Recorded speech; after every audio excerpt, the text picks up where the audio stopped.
Today's story is Dewey's Christmas at the Library by Vicki Myron and Brett Witter.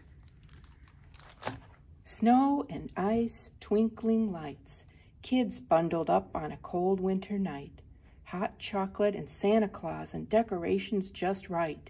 In the small town of Spencer, Iowa, Christmas was everyone's favorite time of the year.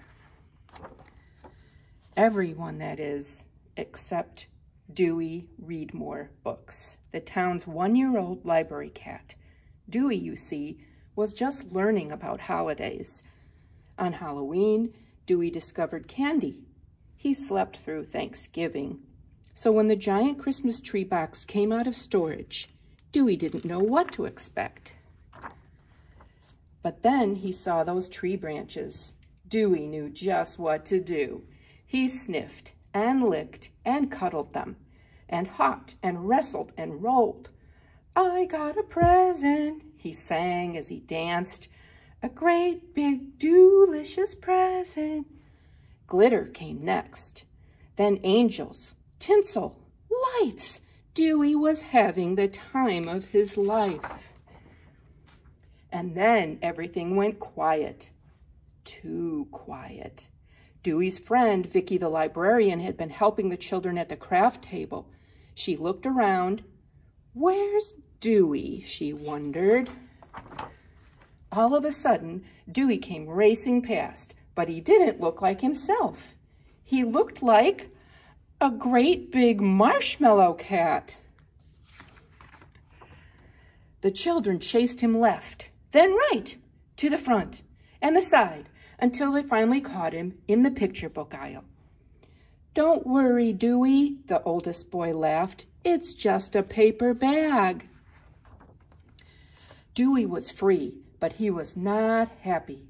"Nasty big monster," he thought, curling up in a wreath to lick his fur. But it was Christmas time. Excitement was in the air. Before he even finished licking his tail, something new caught Dewey's eye. "If I sneak," he thought, "and stretch and pounce, I think I can catch the skinny red mouse." Dewey swung on the end. The yarn bounced on his head. He chased and reached and pounced again. The ball tackled him instead. And the next thing Dewey knew, he was all tangled up in red yarn. "Dewey's funny," a little girl said. Dewey looked up. All the children were watching him. And behind them was a big, beautifully decorated Christmas tree. "Wowsy whiskers," Dewey thought as he looked at the tree. It's Dew-rific, and it's all for me." All day, Dewey lay happily under the tree. That night, he explored. Up and down, round and round, Dewey and his red yarn wound through the branches and the decorations on the tree. "Oh my," Vicki said when she saw the tree the next morning. It was covered with yarn, and it looked fantastic.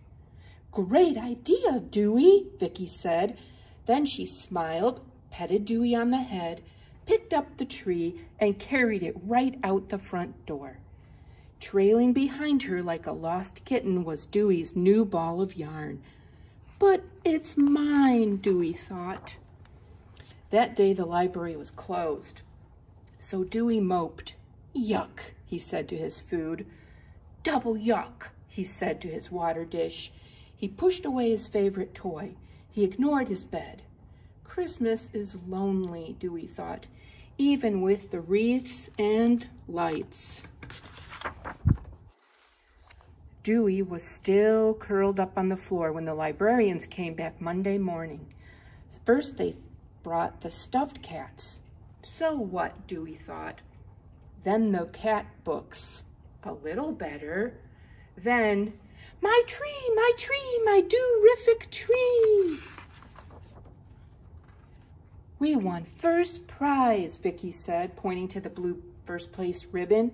"And it was all because of your yarn idea, Dewey." But Dewey didn't care about first prize. He was just happy to have his Christmas tree back.